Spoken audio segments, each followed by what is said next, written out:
প্ৰায় 22-23,000 মহিলাক বিহালী সমষ্টিত আমি মহিলা উদ্যমিতা 10,000 টকাকৈ বিতৰণ কৰিম। বাকি সমষ্টিবিলাকতো আমি এনেকুৱা একোটা অনুষ্ঠান আয়োজন কৰিম। মই সকলো মন্ত্ৰী বিধায়কক কৈছো যে মোৰ পৰা একোটাকৈ ডেট ল'ব লাগে আৰু হেনেদৰে আমি সমষ্টিবিলাকত গৈ মহিলা উদ্যমিতা আঁচনিৰ ধন বিতৰণ কৰিম।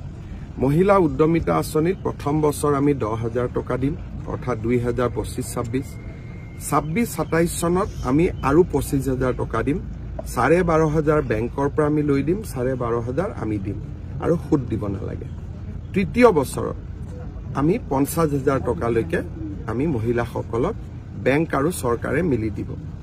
ইয়াতে 10,000 টকা আমি আজি 27 লাখ মহিলাক দিম। যিসকলে ভাল কৰিব, উৎপাদনমূলক কাম কৰিব, তেওঁলোকক আমি 25,000 টকালৈকে নিৰ্বাচিত কৰিম।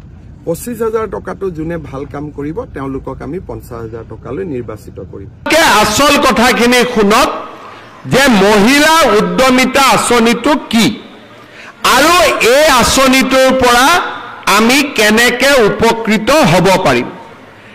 আজি আমি মহিলা উদ্যমিতা আঁচনি প্ৰথম কিস্তিৰ ধন আপোনালোকক আমি চেক যোগে বিতৰণ কৰিম।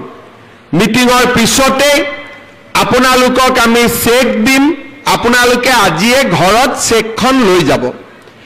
চেকখন লৈ যোৱাৰ পিছত আপোনালোকে চিন্তা কৰিব যে আমি কি কাম কৰিব পাৰো।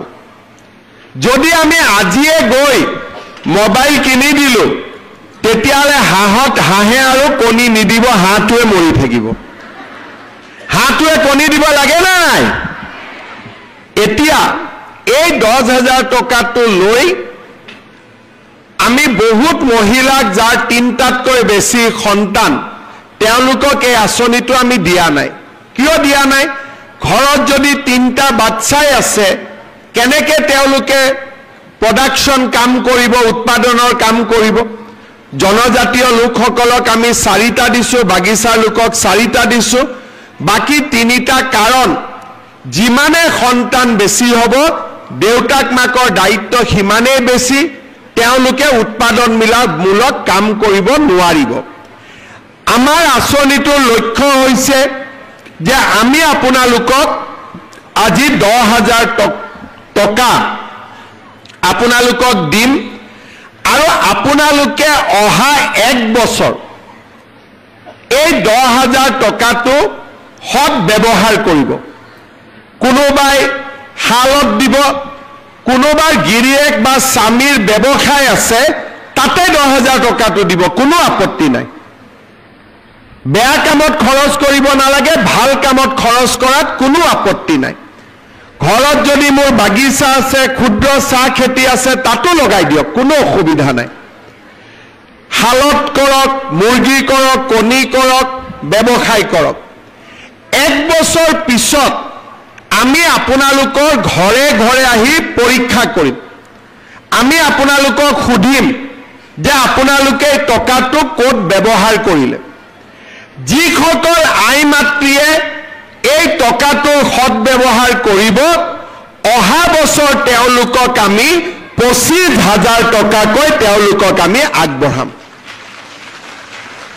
এই 25,000 টকাৰ 12,500 মই বেংকৰ পৰা আনি দিম, 12,500 চৰকাৰৰ পৰা দিম।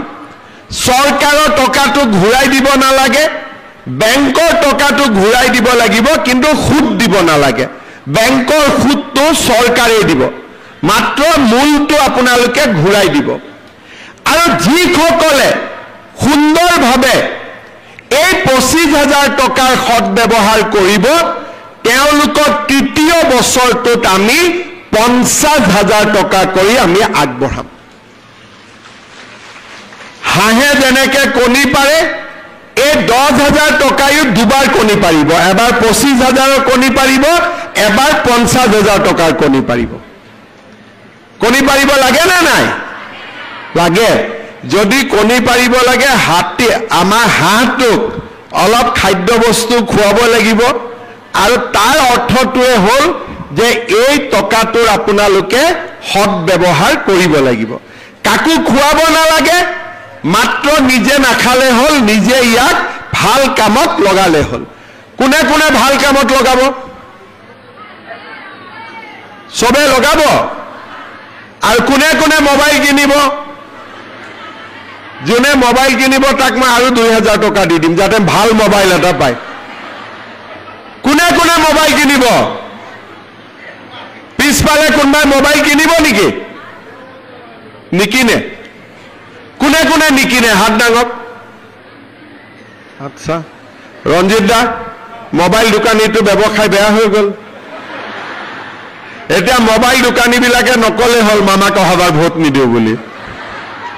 চবে আশা কৰি আছে যে আজি উদ্যমিতাৰ টকা হ'ব, আই মাতৃসকলে ফেচবুক চাবৰ কাৰণে মোবাইল কিনি ল'ব। নিকিনিব দেই কোনেও, ঠিক আছে? ভাল কৰি টকাটো ব্যৱহাৰ কৰক। আমি আপোনালোকক অহা বছৰ আৰু 25,000 টকা, তাৰ পিছত আমি আপোনালোকক আৰু 50,000 টকা দিম। মই আপোনালোকক জনাবলৈ পাই ভাল পাইছোঁ যে সমগ্ৰ অসমতে এই আঁচনিটোৰ জৰিয়তে প্ৰায় 30 লাখ, এগৰাকী দুগৰাকী নহয়, 30 লাখ মহিলা উপকৃত হ'ব। বিহালীত কিমান পাব একা আজি? 23,300 গৰাকী মহিলাই আজি বিহালীত 10,000 কৰি লাভ কৰিব। তাৰ মানে 230 কোটি টকা।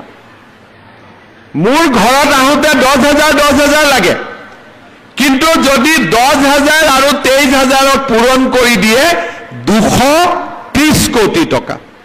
আজি বিহালী সমষ্টিত আপোনালোকে 230 কোটি টকা লাভ কৰিব।